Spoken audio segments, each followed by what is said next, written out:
তার। আর্ট কলেজের ছেলে নিখিলেশ সান্যাল বিজ্ঞাপনের ছবি আঁকতো, আর চোখ ভরা কথা নিয়ে নির্বাক শ্রোতা হয়ে ডিসুজাটা বসে শুধু থাকতো। ও কফি হাউসের সেই আড্ডাটা আর নেই, আর নেই। লা লা লা লা লা লা লা লা লা লা লা লা লা।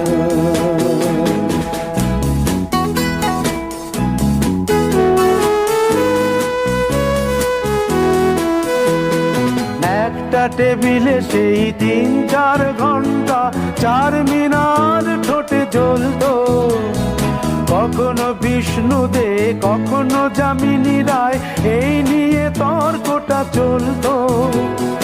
রোদ ঝড় বৃষ্টিতে যেখানেই যে